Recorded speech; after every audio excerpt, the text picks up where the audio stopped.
What's the worst wedding you've ever been to? My boss at the bakery was too drunk on the job to deliver a wedding cake and begged me to do it even though I only work in the back. He said this couple was lawsuit happy and had already threatened to sue over the cake tasting, so everything had to be perfect. I pulled up to the venue with the 3-tier monstrosity in my van and could already hear shouting from the parking lot. Through the windows, I could see the bride in her dress screaming at someone while the groom threw his hands up and stormed off. I sat in my van for 5 minutes hoping things would calm down, but more people started yelling and someone threw a centerpiece against the wall. The cake needed to be set up in 20 minutes or we'd definitely get sued. I wheeled the cake in through the service entrance trying to be invisible, but the kitchen staff looked panicked and one server was actually crying. The cake table was in the main reception hall where the groom was now yelling at his mother while his mother yelled at the bride's mother, and the bride sobbed in the corner surrounded by bridesmaids. I stood there holding this massive cake on a cart, trapped because they were blocking the only path to the table. "Excuse me," I whispered, but nobody heard me over the screaming. The groom was saying something about his mother-in-law's speech, and the bride's mother was threatening to leave and take half the guests with her. I tried to roll the cake around them,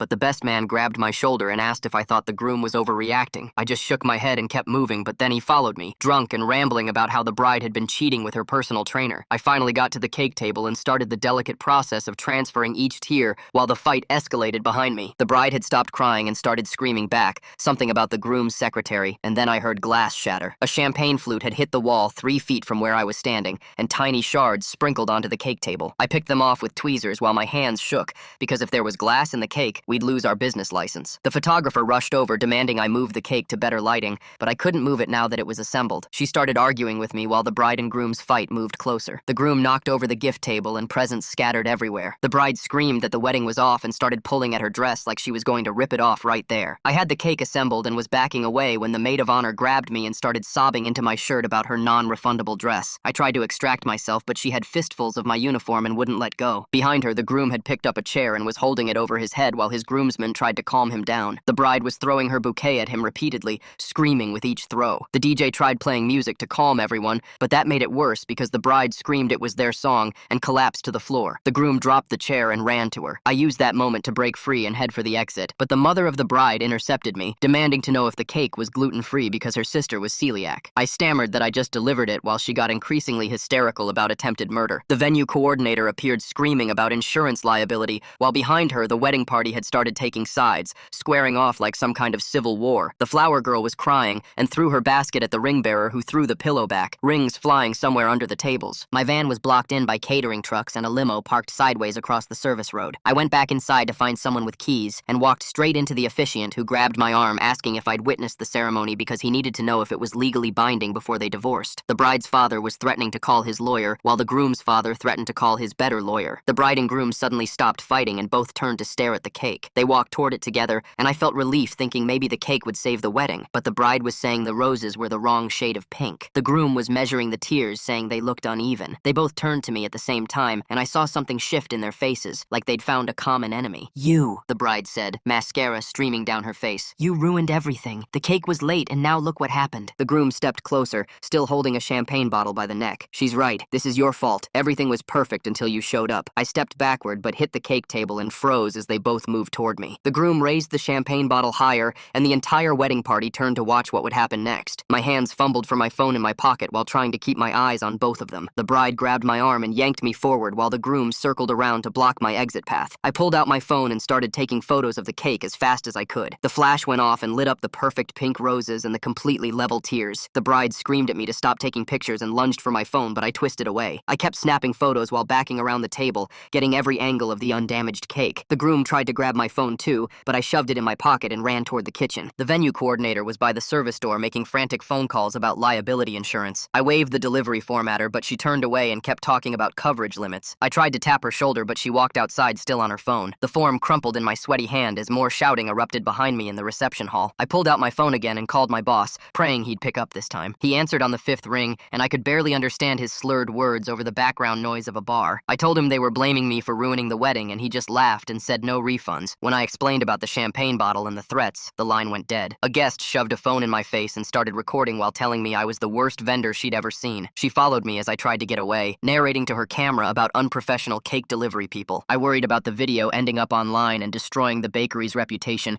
even though none of this was my fault. Behind her, one of the servers was picking up broken glass and suddenly cried out in pain. Blood dripped from his hand onto the white tablecloth just 3 feet from the cake table. I grabbed napkins from the bar and ran over to help while trying to keep the blood away from the cake area. He pressed the napkins against the cut, but blood soaked through them immediately and dripped onto the floor. I knew if any blood got near the cake, it would become a health code violation that could shut us down. The venue coordinator finally came back inside and saw the bleeding server near the cake. She pointed at me and demanded I move the cake immediately because it was now a liability issue. I explained that moving it after assembly would make it collapse, but she kept insisting and threatening to call the police. The 3 tiers were too delicate to move safely, and the bottom tier alone weighed 40 pounds. She grabbed one side of the table and started pulling while I held the other side to keep it steady. The cake wobbled dangerously, and frosting cracked along the second tier, but she wouldn't stop pulling. The groom suddenly broke away from his groomsman and charged straight at the cake with both hands extended. His groomsman grabbed him just as his fingers brushed the bottom tier and left marks in the frosting. My heart pounded as I positioned myself between him and the cake while he struggled against his friends. He kept screaming that he'd destroy it and make me pay for ruining his wedding day. The bride's mother pushed through the crowd and stuck her face inches from mine. She said the roses were obviously salmon-colored, not pink, and demanded a full refund immediately. She took close-up photos with her phone while listing every website where she'd post 1-star reviews. Her hands shook with rage as she typed on her phone, already starting her first review. The photographer appeared at my other side and grabbed my sleeve,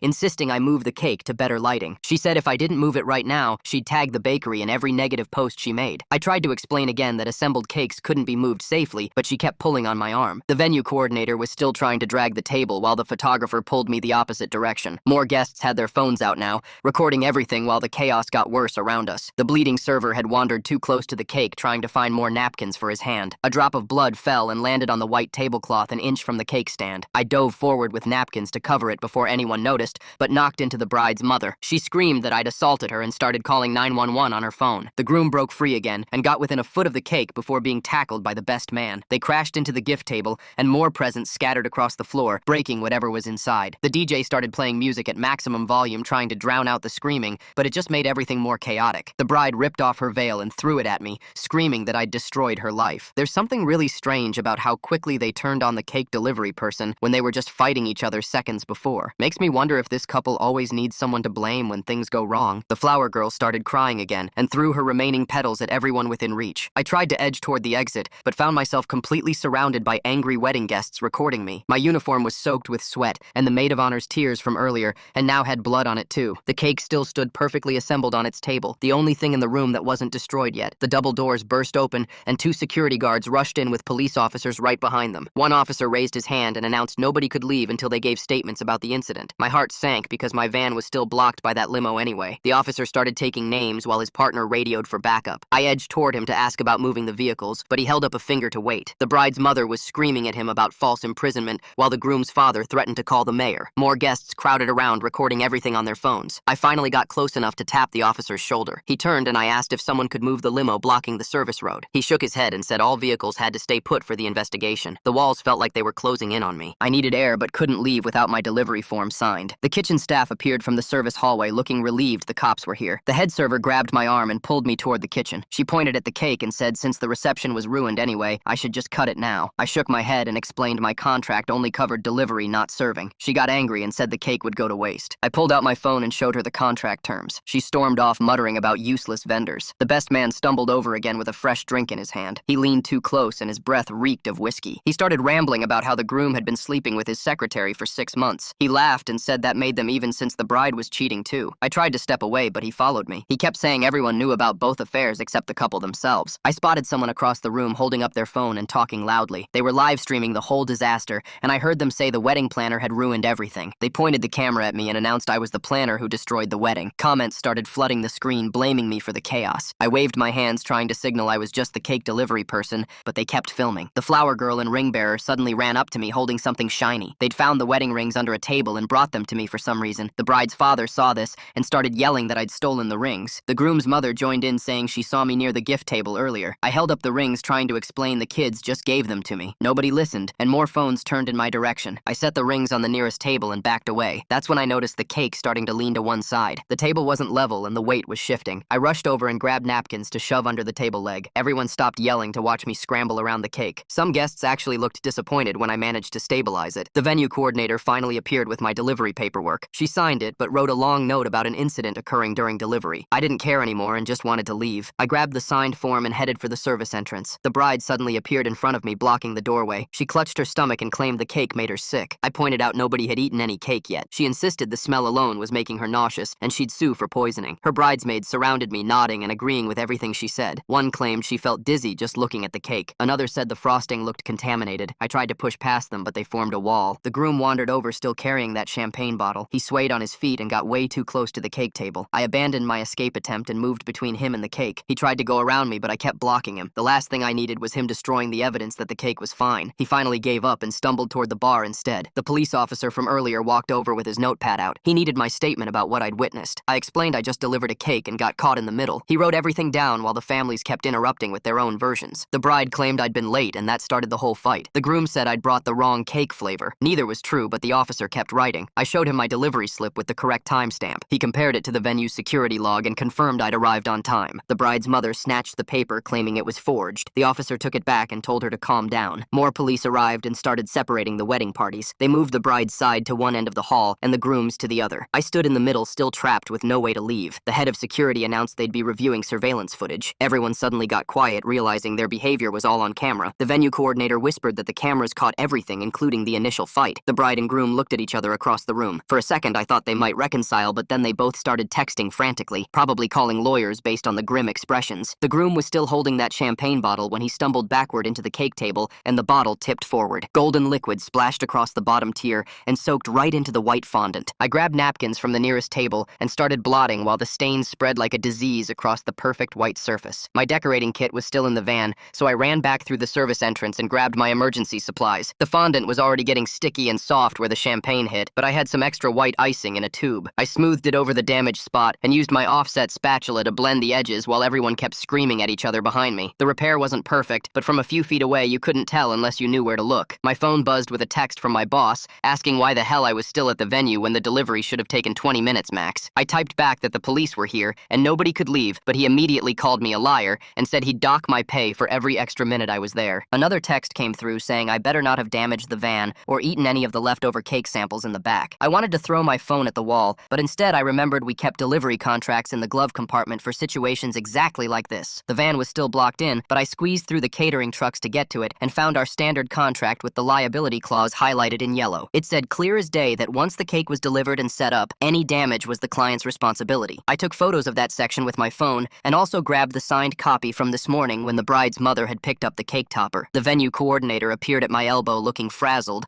and asked if I could help move the cake to the storage room since the reception obviously wasn't happening now. She said they needed to clear the space for the police investigation and the cake couldn't stay where it was. I looked at the 3 tiers still stacked and thought about how one wrong bump could send the whole thing crashing down. But if I refused to help and something happened to it later, they'd probably blame me anyway. We found a cart in the kitchen and I carefully transferred the cake board onto it while she held it steady. The wheels squeaked as we rolled it through the reception hall where half the guests were giving statements to police and the other half were stealing centerpieces. We had to go around overturned chairs and broken glass, and at one point navigate between the mothers who were now in their own screaming match about whose family was more dysfunctional. The cart hit a bump where the carpet met the tile floor, and I saw the middle tier shift about an inch to the left. My heart stopped, but I managed to grab it with both hands and ease it back into position. Now there was a visible crack in the icing where the tiers had separated and shifted. I used my finger to smooth some extra icing into the crack, but you could still see the line if you looked close enough. The storage room was cramped and smelled like cleaning supplies, but at least the cake was safe from flying champagne bottles and fistfights. I took photos from every angle showing the cake was mostly intact, despite everything that had happened. The timestamp on the photos would prove when they were taken, and that the major damage happened after delivery. A police officer found me in the storage room and said he needed my statement about what I'd witnessed. I stuck to just the facts about arriving with the cake, setting it up and trying to leave when the fight broke out. He wrote everything down in a little notebook and seemed tired, like he'd dealt with wedding disasters before. He said this was going to be a mess for everyone involved, and the venue would probably press charges for property damage. I gave him my contact information, and he said the bakery might need to provide additional statements later. I'm really curious how the cake survived all that chaos when everything else got destroyed. The way everyone kept blaming the delivery person for different things is so interesting. Like, how did they all decide this was somehow their fault? Walking back through the venue to check if the parking lot was clear yet, I passed the bride surrounded by her bridesmaids in what used to be the cocktail hour space. She was telling them the groom couldn't last more than 2 minutes in bed and always cried afterward. In the next room, the groom was with his groomsmen saying the bride had maxed out 3 credit cards without telling him and had been texting her ex the whole engagement. Both groups were drunk and getting louder with each revelation. The photographer approached me while I was waiting by the service door and pulled me aside. She said she'd been taking pictures the whole time and had clear shots of the cake being perfect when I delivered it. She had timestamps on everything and offered to send them to me as evidence. She seemed to understand I was just the delivery person caught in the middle of this disaster and felt bad for me. Her camera had caught the moment the groom knocked into the table and the champagne spilled, plus all the other damage that happened after. She gave me her business card and said to have my boss contact her if he needed witness statements. The police were finally done with their initial investigation and started letting cars leave the parking lot. The catering trucks pulled out first,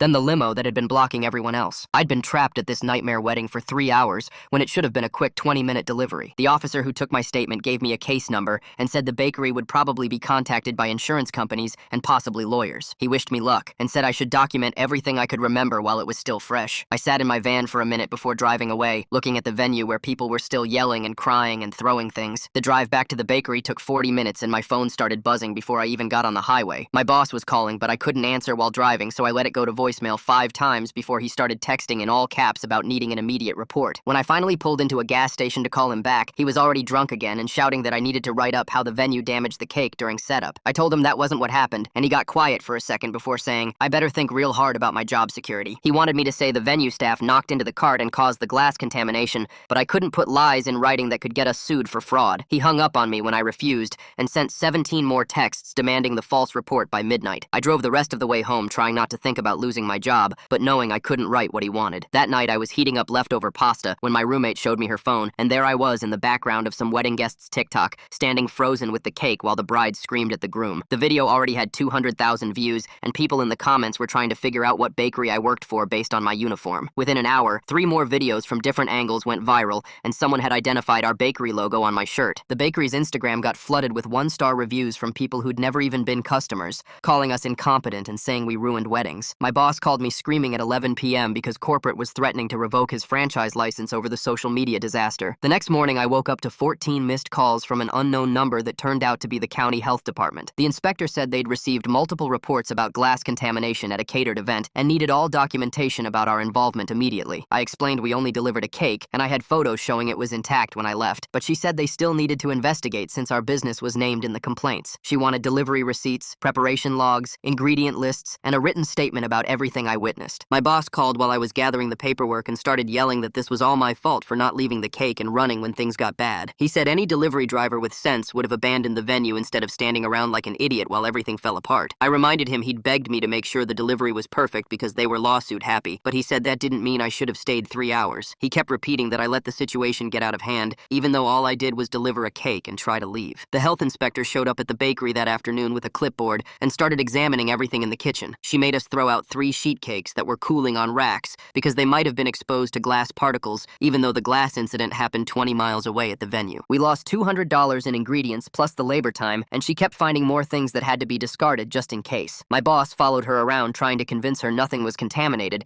but she said we couldn't take chances with public safety. During the inspection, my boss pulled me aside and whispered that I should tell her I never saw any glass near the cake at all. He said if I just denied seeing anything, we could avoid any liability and blame everything on the venue's poor management. But when the inspector asked me directly, I told her the truth about the champagne glass breaking near the table and how I'd picked fragments off with tweezers. My boss's face turned red and he stormed into his office, slamming the door so hard the inspector wrote him up for unprofessional conduct. She thanked me for being honest and said it actually helped our case since I'd taken precautions to protect the cake. That evening, I got an email from the venue coordinator with a carefully worded request for a written statement about what I'd witnessed. She wanted me to emphasize how chaotic the wedding party was and downplay any venue responsibility, basically asking me to throw the bride and groom under the bus. But then I noticed she'd attached my delivery form with her signature confirming the cake arrived on time and intact, which was exactly the proof I needed. I wrote back saying I'd provide an honest statement that included the fact that she'd signed for the delivery without any complaints. 2 days later, a certified letter arrived at the bakery from the law offices of someone representing the bride and groom. They claimed we'd delivered the cake late, even though I had time-stamped photos and the signed receipt, and they said the roses were the wrong shade of pink, which wasn't even something we controlled since they'd approved the design. They wanted a full refund of the $800 cake plus $5,000 in emotional distress damages for ruining their special day. My boss threw the letter at me and said I should pay it myself since I caused all this trouble. Our insurance company assigned an adjuster who called me the next day wanting every single detail about the delivery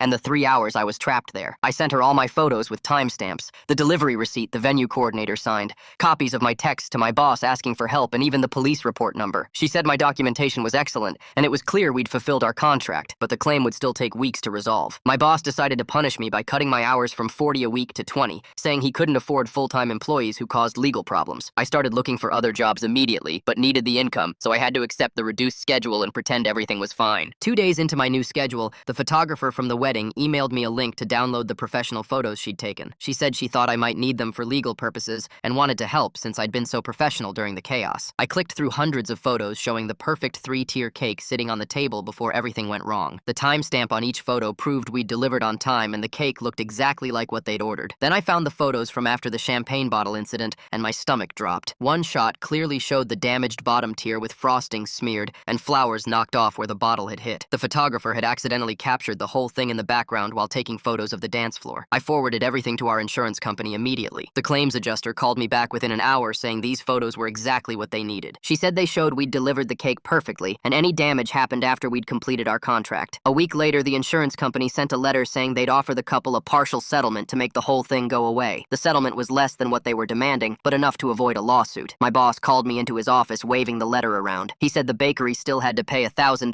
deductible because of my incompetence. I tried to explain that the photos proved we'd done everything right, but he cut me off. He said he'd be taking $50 out of each paycheck until the deductible was paid back. I did the math and realized that would take 5 months with my reduced hours. I signed the paper he shoved at me because I needed the job while I looked for something better. The next morning, we got a visit from the health department. Someone had reported seeing glass in the wedding cake on social media. The inspector spent 3 hours going through our kitchen and reviewing our procedures. She found several minor violations that had nothing to do with the wedding, but said she had to document everything. Something doesn't add up about the boss taking money from paychecks for the deductible. That seems legally questionable at best. The photographer's evidence clearly shows the bakery did nothing wrong, yet here's this employee getting punished for documenting the truth instead of lying like. We got an official warning letter, but they didn't suspend our license. The inspector said we were lucky, but we'd have to implement new delivery protocols immediately. My boss had to create a whole checklist system for deliveries that added at least 30 minutes to every order. Drivers now had to take photos at every stage, get signatures at multiple points, and document the condition of the venue before setup. It turned simple deliveries into complicated productions. 3 weeks after the wedding, the viral videos finally stopped circulating, but the damage was done. Our online reviews tanked from 4.5 stars to 2 stars. Regular customers who'd been coming for years stopped ordering. Mrs. Yardy, who got a birthday cake every month for her grandkids, hadn't called once. The coffee shop that ordered pastries twice a week switched to another bakery. My boss blamed me every time an order got canceled,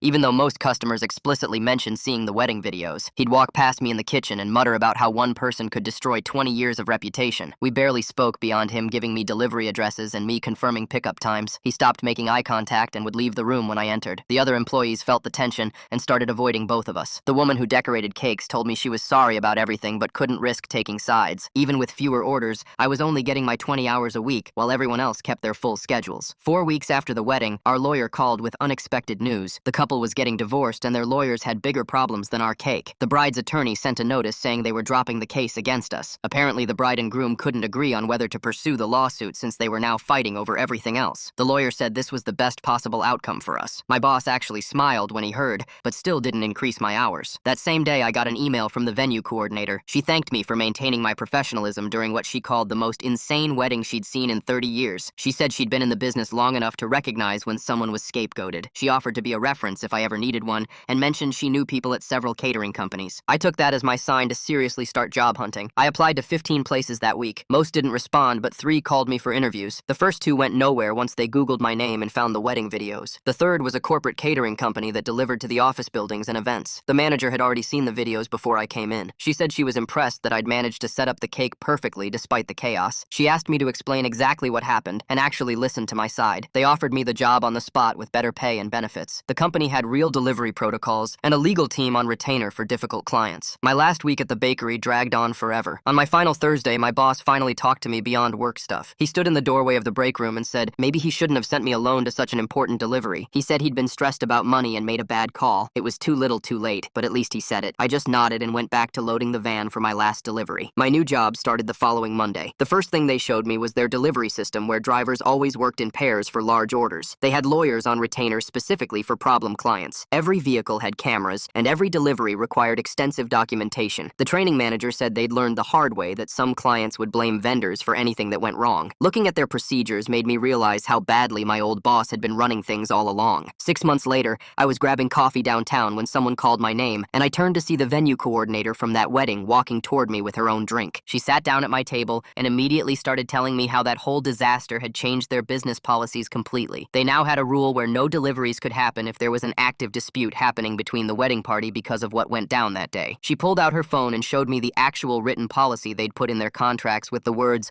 "No vendor shall shall enter premises during domestic altercation, highlighted in yellow. Then she leaned in closer and told me the bride had tried to sue basically everyone after the wedding fell apart. The venue got sued, the photographer got sued, the DJ got sued, even the florist got a legal notice. But none of the lawsuits went anywhere because there was so much video from guests' phones showing the bride and groom starting every single fight themselves. The judge threw out all the cases and made them pay court costs. My phone buzzed while we were talking, and it was a text from my old boss at the bakery asking if I wanted my job back. He said he couldn't find anyone reliable to do deliveries and would give me a raise if I came back. I texted him back that I had a better job now and reminded him he still owed me $300 from when he took money out of my paycheck for that stupid lawsuit that never even happened. He didn't respond after that. The corporate catering company I worked for now was way less personal than the bakery, but everything ran so much smoother. I delivered to the office parties and business lunches where people just wanted their food on time, and nobody ever threw champagne at anything. The trucks had GPS tracking and cameras, and every delivery got signed for with timestamps. Sometimes when I was bored at home, I'd check the bakery's online reviews just to see how they were doing. They never really bounced back from that wedding disaster, even though it wasn't really their fault. The reviews kept mentioning late deliveries and wrong orders, and the rating had dropped from 4 stars to barely 2. Part of me felt bad seeing them struggle, but then I'd remember how my old boss had thrown me under the bus. At the catering company break room one day, my coworkers were swapping stories about their worst deliveries, and when it was my turn, I told them about the wedding. They all thought I was making it up, or at least exaggerating, until I pulled up the news articles on my phone. The wedding had gone viral as "Wedding from Hell Caught on Camera," and there were even reaction videos on YouTube of people watching the footage. One coworker asked if I ever found out what started the whole fight, and I told them about the personal trainer and the secretary accusations, but honestly, it seemed like those two had been looking for reasons to blow up at each other. That whole experience taught me to always document everything with photos and timestamps, to stand my ground when someone tries to blame me for their problems, and most importantly, to recognize when a workplace is toxic and get out before it gets worse. The wedding disaster actually did me a favor by forcing me to find a better job with a company that had their act together. Just last week, my old boss texted me again, but this time it wasn't asking me to come back. He was letting me know the bakery was closing down for good at the end of the month. Reading that text, I realized how close I'd come to being stuck there when it went under. Getting fired over that wedding was the best thing that could have happened because it pushed me to find something better before the whole place collapsed. Thanks for exploring all these questions with me today. I had a great time wondering through everything with you. Until we meet again, like the video, it helps more than you think.